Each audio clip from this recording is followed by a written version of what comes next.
Welcome to the Mobile Home Park Mastery Podcast, where you will learn how to identify, evaluate, negotiate, perform due diligence on, finance, turn around, and operate mobile home parks. And now, here is your host, the fifth largest mobile home park owner in the United States, Frank Rolfe.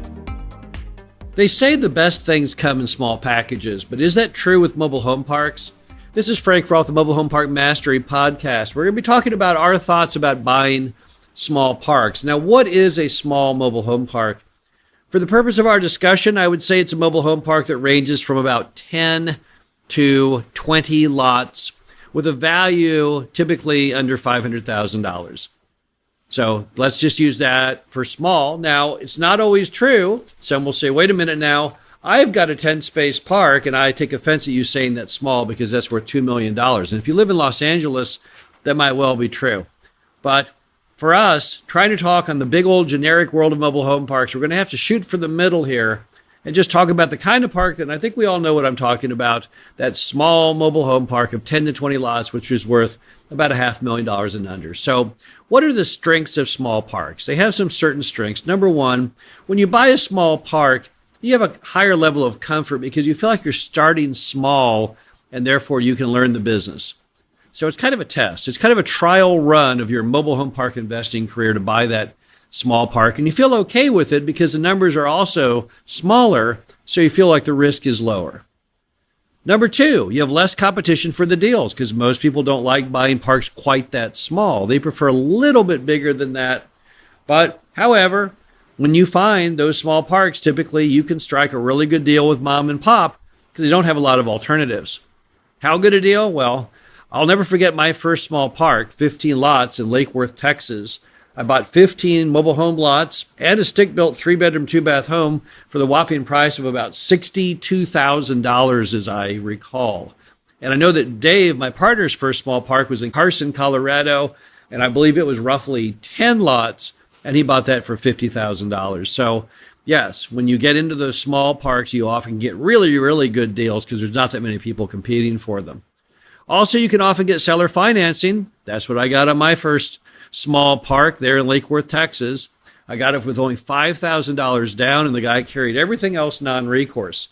You typically do not get seller financing deals quite that sweet when you get larger because, again, there's a little more competition on there. Also, you can sometimes get just phenomenal locations on these small parks. Now, why is that? Well, most of them are older. Most of them date from the 50s and the 60s, sometimes early 70s. Back in an era when people didn't hate mobile home parks, so they let you build them in all kinds of nice areas. Look at the park I had in Lake Worth, right in the main part of town, right off the commercial corner there, a location they would never even dream of allowing today. But often you find these small parks in all kinds of locations that are very attractive. I remember one right next to the Dallas Arboretum. It's just amazing. I mean, here's the Arboretum. Here's a fairly tony part of town with lots of nice high-end stores. And there's this little, like, 15-space mobile home park. So sometimes, yes, you can find some really neat locations. Also, you can also buy these in a condition where you can get a really good price because they're physically ugly in very poor condition. And a lot of that can be fixed with your own sweat equity. So if you say, I don't have a lot of capital, want to get in the park business, and I want to go ahead and improve that park with my own hard labor of going out there and mowing and painting and sawing, a lot of small parks can allow you to do that. Plus, it's on the right scale that you can actually do the work. It's not so large that you can't, in a series of weekends, go out and probably improve a whole lot of things. Also, small parks typically have city utilities because they're normally in very urbanized locations. And also, the cost of providing private utilities is so high that most people are not going to build a small park unless it had city utilities. Also, you can often find these with a lower risk.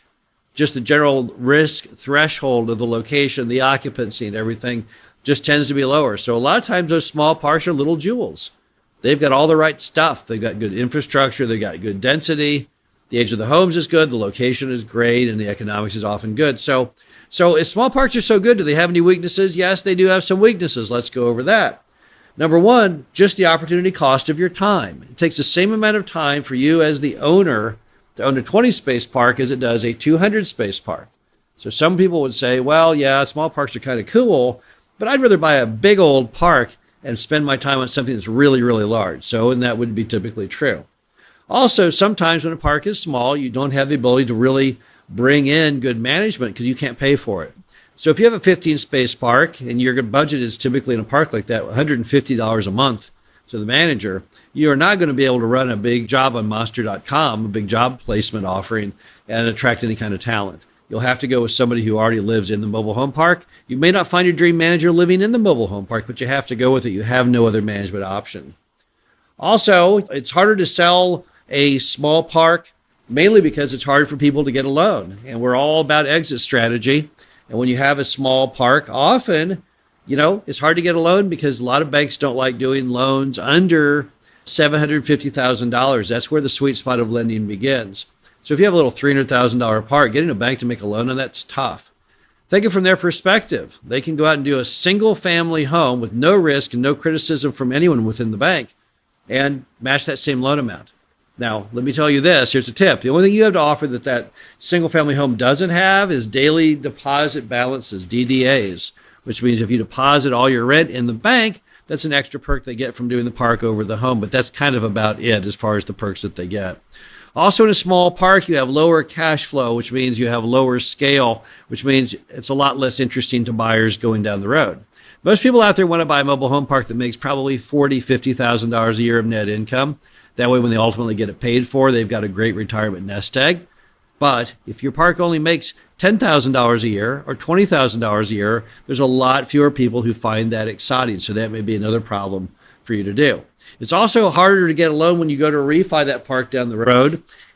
Even not only is it hard for you to get on the front end when you try and get the loan, even at the end, it never gets any better because the park is still small. So although you've done a lot of great things and now you want to get your money out of the park, to reward you for all those great things you did of raising rent and filling lots and cutting costs, probably may not be able to get a refi loan. And if you can get a refi loan, you can't get a cash out refi loan. Cash out refi loans come from the world of conduit and agency lenders. Those start at $1 million loan price point, so you will not be big enough to make that happen.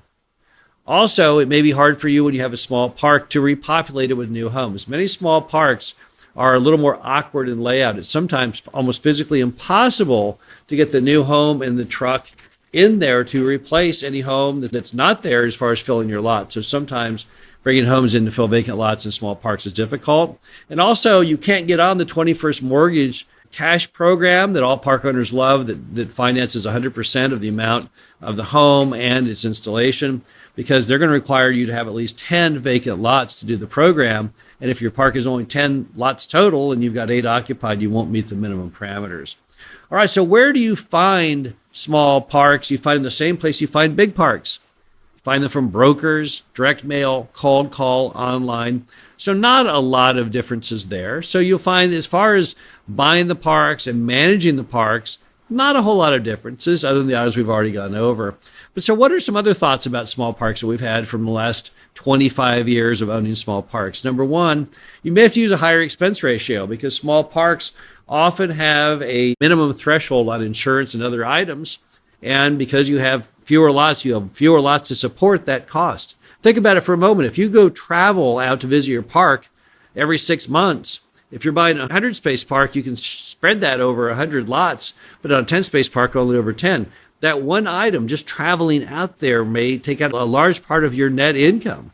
So that's issue one. Another item, you've got to make sure you got that city permit handled properly on the front end, because typically small parks are where all the city friction comes. They don't like that small park there. Those small parks typically are in areas that are perhaps a little better than where most other mobile home parks are located at.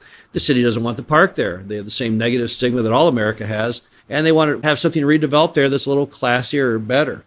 Also, be careful on the density. Small parks are typically a little older, and your homes may be so close together that you don't have grandfathering protections.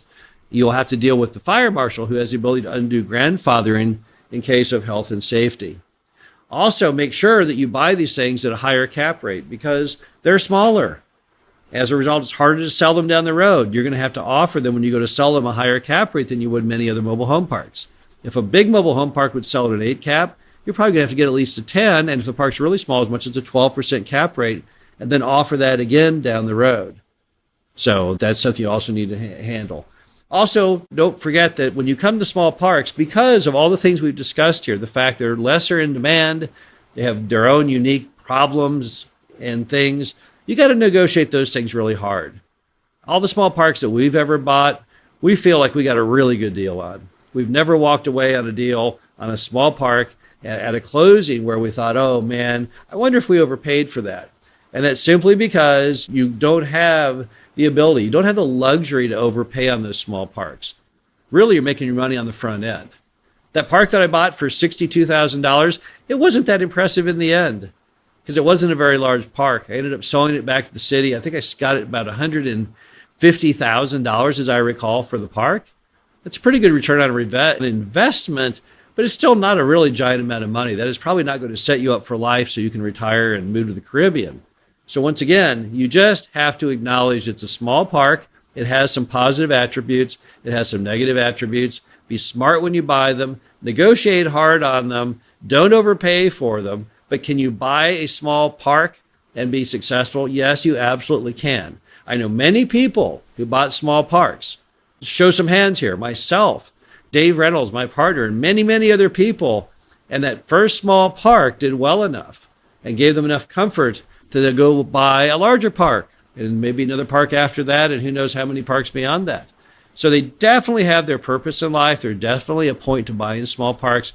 Just be very careful. Just weigh the items I've discussed and make sure that your very first park purchase is a good and successful one. It would be a shame for you to be soured on the industry by buying a small park and saying, no, I hate this industry, only because it was a small park which has its own unique challenges and you didn't acknowledge those challenges when you bought them. So if you're buying a small park as an experiment, if you're buying it because it meets your capital constraints, if you're buying it because you want to get in small, reduce that stress and learn about the industry as you go, if you're buying it because it's a great location that you really want to own, if you're buying it because you're going to get a great seller finance note on it, those are all great reasons to buy a small park. So when you see those small parks, always feel free to make offers on them. If the deal's attractive, go ahead and do it. We've done it many times over the last 25 years. I know many people who have in their stable, even bigger portfolio owners, a handful of smaller parks. So smaller parks are 2 thumbs up as far as we're concerned. This is Frank Roth, the Mobile Home Park Mastery Podcast Series. Hope you enjoyed this. Talk to you again soon.